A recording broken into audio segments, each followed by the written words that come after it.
కావ్య బాలరాజు వచ్చేసి మాట్లాడుకుంటుంటారనమాట. అంటే మస్తాను హైదరాబాద్ వచ్చాడంట, వెళ్ళి మస్తాను కలవాలి. కానీ మస్తానేమో నన్ను ఇంకా వర్మ ఫ్రెండే అనే అనుకుంటున్నాడు. నాకు ప్రూఫ్ ఇస్తాడో లేదో నేను కన్విన్స్ చేయాలి.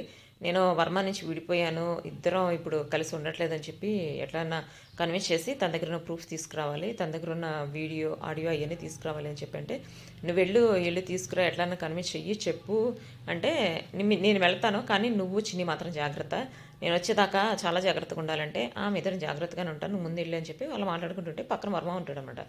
వర్మ ఉండి క్లాప్స్ కొడుతూ, అంటే ఏంటి ఇప్పుడు నువ్వు వెళ్ళి ఆ ప్రూఫ్స్ తీసుకొచ్చి నన్ను జైల్లో పెట్టించాలనే, అంటే ప్రూఫ్స్ తీసుకొచ్చిన తర్వాత ఇంకా నీకు శ్రీకృష్ణ జన్మస్థానమే అని చెప్పి మాట్లాడతాడు. మాట్లాడితే అబ్బా నువ్వు అసలు ముందు ఇక్కడి నుంచి బయటికి కదలాలి కదా అంటే, నన్ను బయటికి వెళ్ళి చేసే ధైర్యం ఎవరికి లేదు అని చెప్పి అట్లా మాట్లాడుతుంటాడు అనమాట. మాట్లాడుతూ ఉంటే ఇంకా పక్కన ఎవరో పిలిస్తే వర్మ వెళ్తాడు. వర్మ వెళ్ళేటప్పటికి నేను వెళ్తున్నానని చెప్పి వెళ్తాడనమాట.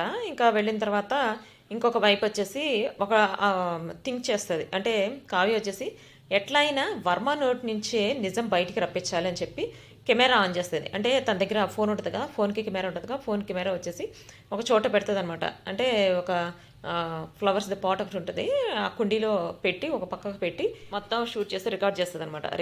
రికార్డింగ్ పెడుతుంది. రికార్డింగ్ పెట్టి వెళ్ళి వర్మ అంటుంది, నువ్వు నాగవల్లి నేను పెళ్లి చేసుకోవద్దు, నాగవల్లి జీవితం నాశనం చేయొద్దు అని చెప్పి అంటే, ఏంటి ఏం మాట్లాడుతున్నావు అంటే, అవును నాగవల్లిని నువ్వు పెళ్లి చేసుకునేది తన జీవితం నాశనం చేయడానికి, వాళ్ళక్కని చంపావు, ఇప్పుడు నాగవల్లిని పెళ్లి చేసుకుని తను కూడా చంపుతావు అనుకుంటున్నావు అంటే, అసలు నీకేం అవసరం, నువ్వు ఎందుకు మాట్లాడుతున్నావు అని చెప్పి అంటాడు. అంటే నేనే మాట్లాడతాను, ఎందుకంటే చంపినట్టు నాగవల్లిని కూడా చంపుతావు, అసలు తను వాళ్ళ అక్కని చంపితే నువ్వేం తెలియకుండా పెళ్లి చేసుకుంటుంది అని చెప్పి అంటే, అసలు నీకు వీటన్నిటితో సంబంధం లేదు, నువ్వెందుకు అన్నింటిలో కలుచుకుంటున్నావు అని చెప్పి అంటే అట్లా ఇంకా రెచ్చగొడుతూ ఉంటుంది. ఎందుకంటే అవన్నీ రికార్డు అయితే తర్వాత అవే ప్రూఫ్ కింద పనికొస్తాయని చెప్పి రెచ్చగొడుతుంటుంది అనమాట.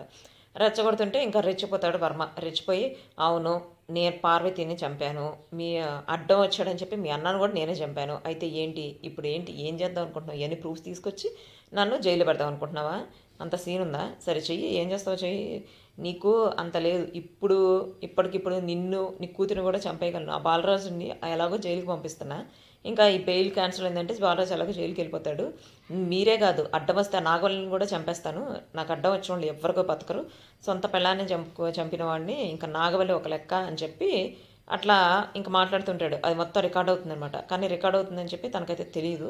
మొత్తం రికార్డ్ చేస్తుంది. రికార్డ్ చేసి ఇంకా ఎట్లయినా ప్రూఫ్ కింద చూపిద్దాం అనుకుని రికార్డ్ చేస్తుంది.